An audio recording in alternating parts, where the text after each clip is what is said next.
This is the reason I love Indonesia.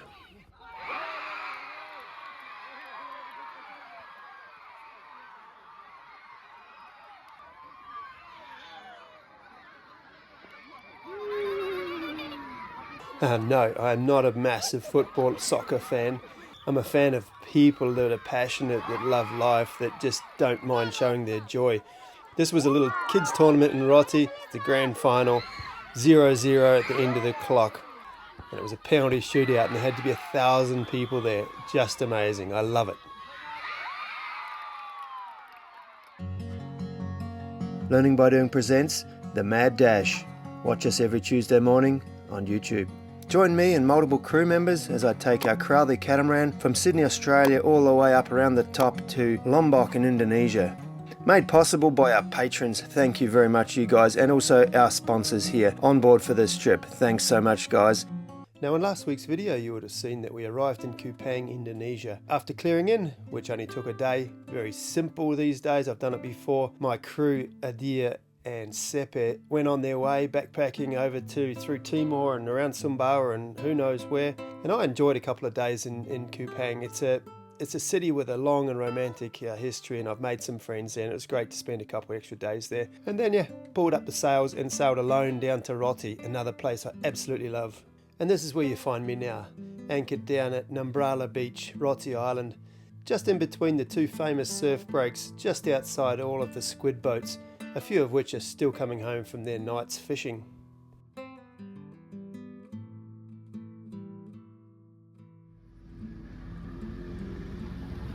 It's just gone sunrise, the island's waking up, the seaweed farmers are down doing their business, picking their seaweed. The birds are fishing, having their breakfast I guess, and we're doing what a lot of sailors do, we're hauling up the anchor, it's time to go. Bit more. One more. Little one. Perfect. Okay, today we are sailing from the small island of Rote, Numbrala, over to an even smaller island called Sabu, which is sort of out in the middle of the ocean a little bit on its own. And then that's a day sail, it's about 80 miles, something like that. We've got the full main up, we've got the screecher out, we've got about 8 knots of wind and we're doing about 7 knots. 6.8, 7 knots. We left at 6 this morning, it'll get us there about 4 in the afternoon. Never been to Savu, probably won't see much of it, just going to stay the night and keep going the next day. But it's another 70, 80 miles closer to Lombok. Got new crew on board, unexpectedly. I was going to sail all this solo. I'll introduce you. Okay, Lewis, you joined us spontaneously. Yes. What's your story? Well, I've been following the channel for some years now, and it's something I'm always keen to learn, a bit of sailing, and just happened to meet you there, cross path at the right time, so got the opportunity to jump on board. And so, you live in Rote? Yes, at the moment we just moved there with the wife and kids. And your background? Well, born and raised in Venezuela, but living in Indonesia for 13 years now. And yeah. And so you moved away from Bali to Rote to get the more peaceful lifestyle? Yes, absolutely. So a bit simple life, perfect time for the young kids to enjoy. Yeah. And I heard you claim that you never be seasick. Are you pretty confident? Yes, pretty confident so far. 100% record. Right. I'll try to keep it that way. Yes, yeah. Keep the food on the inside. Yeah. Yeah. All right, let's see how you go. Hope you enjoy.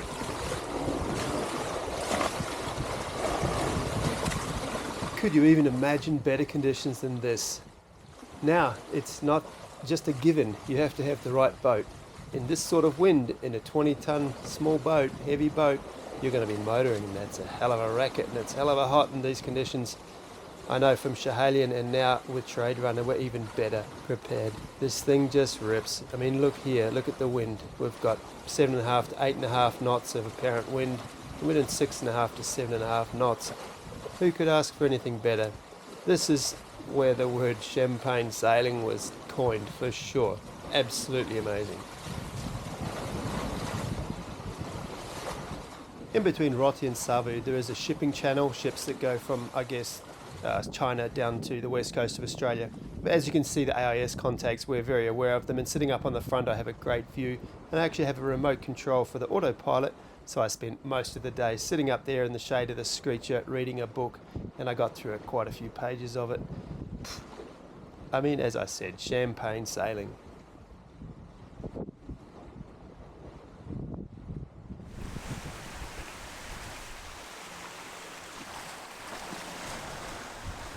The day just seemed to flash by, to be honest, and before we knew it, we'd covered 70-something miles, and the south coast of Savu was in sight. And then it was just a matter of sailing between Savu and Rote and trying to find an anchorage.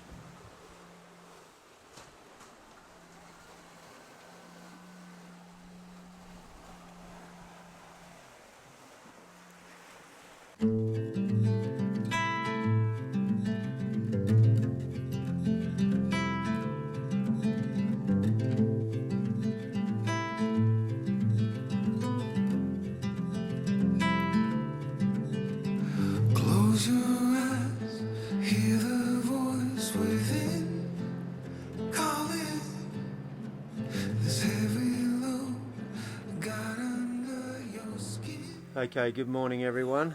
So last night we arrived at sunset down at a little anchorage we found at the top of Rajal. Rajal. I think Rai probably means island in the language here. Rajal. Anchored there, had a little bit of a look around, but it was right on sunset. And then this morning we actually had planned to go straight up to Komodo, but I was sort of fascinated by this little island out in the middle of the bloody ocean here. And I talked to some, people in Rote, and they were like, it's pretty shit. And then I got here, and we're sailing up the coast, and it was like, it looks pretty cool, actually. So I checked the weather. There's internet here. Well, there's like phone reception. So I checked the weather, and there's plenty of wind today and tomorrow. So it's not like we're going to miss out on anything. So we're going to stay and actually go and look around a little bit on Sabu. So we sailed up the coast 12 miles of Sabu to the main and the only town called Sabu. And we're anchored outside there now, and we're going to go into town, see if we can find some fruit and veg and eggs and coconut milk. That's sort of what we need for the next week. And then, go and see us, the locals, if there's anything to see here. Just go and see what they do. Yeah, I'm just interested to see this super remote little island and see what the people do here. All right, so we're walking around the town of Sabu. We got some onions and some eggs. It's about all we wanted. And to be honest, there's not so much on offer here, but it's a dry, dusty old town. But it's super remote, There's lots of these little shops everywhere. They all sort of sell the same stuff, but that's like classic in Indonesia towns. But they get everything you need. Look, you can buy shovels there. So that was the shopping street. And we're just walking around, but it's about 6,000 degrees here. We're slowly cooking. One thing I love about Indonesia is the food. I mean, we call it street food, but for them it's just takeaway food on the side of the road. Absolutely cool. They cook it right there, and today we got steamed rice, classic, fried chicken, which is called ayam goreng, and some awesome sambal. The sambal, which is a spicy tomato chili sauce, is just incredible here. So good. People are so friendly here. I just love it. It's really so refreshing. Along the road here we met a nice old fellow with his grandson. Morning. Now. James. Abdul Ghaffar. Abdul Ghaffar. Luis. Oh, it's Abdul Ghaffar. Now the best way to see things in Indonesia is just to rent a motorbike, a scooter. So we asked Abdul Ghaffar if he knew anywhere in this town that we could rent a scooter. And he was like, yeah, it's just up there on the left. Go around there and talk to Sarif. He'll hook you up. Most places in Indonesia, there's not really service stations as such. It's just people selling mineral water bottles full of petrol outside their house, and you just rock up and they'll send the kids out, and they're the little service station attendants, and they fill up your tank and they love it, and you give them a little tip and off you go. Unthinkable in a Western culture that kids be out there serving petrol on the side of the road, but so innocent, so amazing. So riding motorbikes in Indonesia, I personally love it, but you do have to be a little careful. There's potholes, most of it's off-road. There's cows, pigs, goats crossing the roads. One big plus, no bloody speed cameras. Love that. Come to the end of the road? Yeah, shouldn't have to hike. So we're trying to find this cave. What's it called? The Goa Mabala. Cool cave anyway, and so we rented some motorbikes and cruising along here, but fixing the road, so we're going to walk. What are you going to do now? Jump over and don't wreck it. They'll be super pissed. So we finally reached Goa Mbala and found it locked, but after some hefty negotiations with the fierce guards, we were finally let in, allowed to go downstairs. Oh, dancing! Okay, so we're going in the cave into Goa. So it's pretty steep going down here, but the planks on the ladder are not really made for big, heavy white people, I think. So a bit sketchy. I've got to walk on the outside.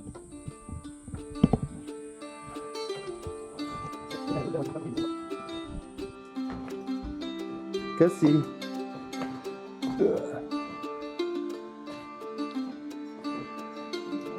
That's pretty sick.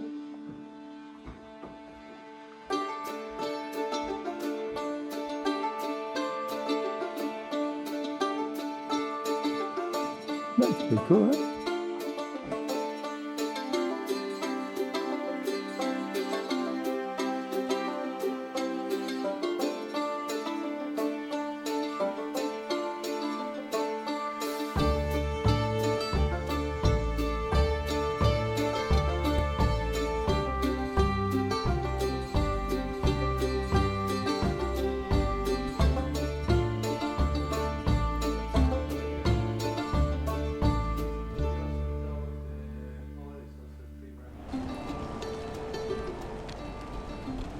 Now what we've seen so far of Savu, it was pretty dry and arid looking. A lot of lontar palms, but other than that the ground was quite dry and dusty.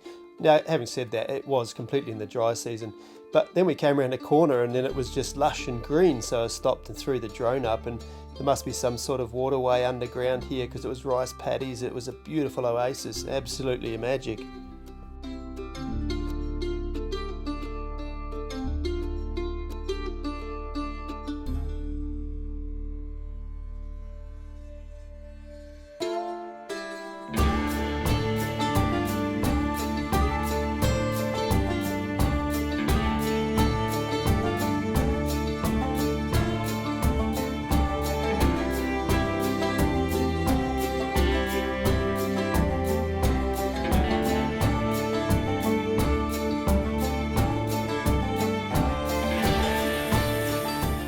Sorry for the extended drone footage there, but this place is absolutely mind-blowing, and well, to be honest, we had no freaking idea what it was. We saw this golden tower off in the distance and tracked it down on our motorbikes and just walked around. Only people there, no idea what it was. It wasn't until we got internet later on that we found out it was a statue of Jesus Skeba prayer garden, and quite a tourist trap, but the day we were there wasn't a soul to be seen. It just seemed so out of place in an area like this with hardly any population. The sun was starting to get low. We'd had a great day. Our fuel tanks were getting empty and it was time to head back. What a great adventure though, and we saw a lot of stuff that we just didn't imagine we'd see. And that's the spirit of exploring, right? And we succeeded today. When we got back to where the motorbikes were rented from, the lady sent her son straight up the coconut tree, got us a couple of fresh coconuts each. Gotta love that too. Great way to end a little transaction. Hati-hati. Hang it. Such a natural, look at that.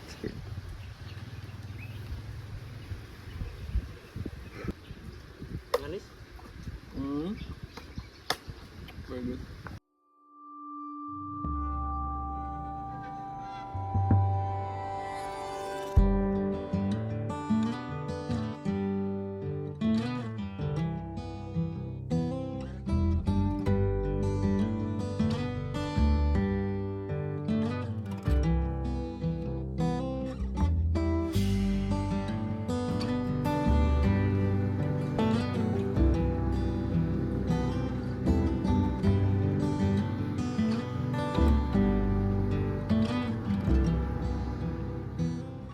Well guys, that's the end of another video.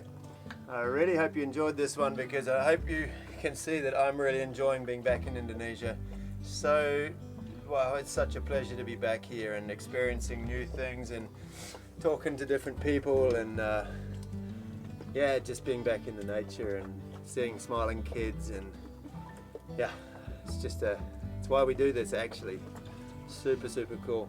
Just jumped in the water now, had a bit of a shower after a hot day, but it was really cool exploring this little island that we had absolutely no intention of stopping and looking at, because we sort of heard there was nothing here. Turns out it was freaking epic, and I could imagine living here. The people are so friendly, so nice. We actually got invited over for dinner at the house. We're going to go over there, but it probably won't be much light. Gotta say from the bottom of my heart, a big thank you. All of our sponsors, patrons, well-wishers, all you guys that are asking about Marie, how she is. She's doing, she's having it tough, to be honest. She's in the last sort of trimester, 7 weeks to go. Real trouble. She's just been in bed basically the whole time. She's sort of struggling a bit. She's got contractions. She's had to take a few different medicines to try and dull her contractions. The baby wants to come. The baby wants to join the action here in Indonesia, I reckon. It's just keen as to get out, but it's not quite ready yet. It needs a couple more weeks to get big enough to face this big bad world. But I'm sure Marie will be able to hold it in. She's just got to keep calm and yeah, keep her heart rate down. But yeah, in about 2 weeks I'll be flying back there, and then yeah, I can see. Yeah, we're sailing on. The next passage will be from here tomorrow morning actually, and over to Rincha, which is the southernmost island in the Komodo group. Staying there for a couple of days, hopefully going snorkeling, maybe see a couple of dragons. We'll show you all that next week though. Cheers guys, thanks for watching. Bye bye.